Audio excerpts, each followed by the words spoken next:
26টা সিটে তৃণমূলকে আমি এখানে এনেছিলাম, 26-এ শূন্য করব। গোল্লা নিয়ে বাড়ি যাবে মমতা ব্যানার্জি।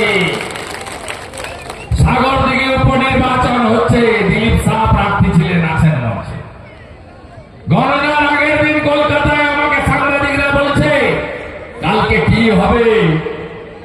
আমি বললাম আমি গণৎকার নই, বলে গেলাম কে জিতবে জানি না, কিন্তু তৃণমূল জিতবে না সাগরদিঘিতে। বাইরে শেষ হয়ে গেছে, ছেড়ে দেন, জামানত চলে যাবে বাইরে। পার্টি খেয়েছে, মুকুল রায়ের মতো দশা হবে, ওগুলো কি ভাববেন না, ওটা ছেড়ে দেন আমাদের উপরে। কংগ্রেস লড়তে জানে না, লড়তে জানে বিজেপি। যদি তৃণমূলকে সরাতে হয়, চুরি দুর্নীতি বন্ধ করতে হয়, পুলিশি রাজ খতম করতে হয়, থানাগুলো পার্টি অফিস, সিভিক ভলেন্টিয়াররা সব পার্টির ক্যাডার হিসেবে ব্যবহার করে, ভিলেজ পুলিশকে ব্যবহার করা হয় তোলার কাজে।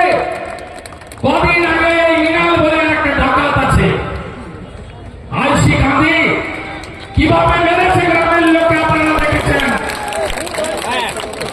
আমি এর পরের টুরে যাকে মেরেছে তার বাড়িতে যাব, প্রাক্তন সাংসদ গেছিল, আমি টিভিতে দেখেছি। যাব, এই গুন্ডাদের রাজত্ব খতম করতে হবে। পুলিশের বেতন কে দেয়? বেতন আপনার আমার ট্যাক্সের পয়সায় হয়।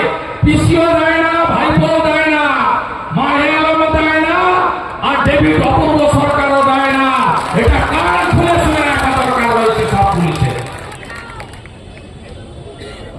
এই অন্যায়, অত্যাচার, মিথ্যাচার সত্যভাবে জয়তে রেখে অশোক স্তম্ভের মর্যাদা করছেন। সিআরপিসি আইপিসি ছিল, এখন বিএনএস, ভারতীয় ন্যায় সংহিতা, তার অপমান করছেন, অমর্যাদা করছেন।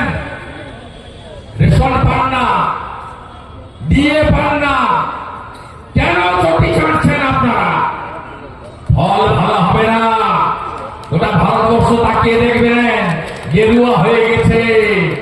লোকসভা ভোটের পরে হরিয়ানা কা জিত হামারি হ্যায়, তারপরে মহারাষ্ট্র,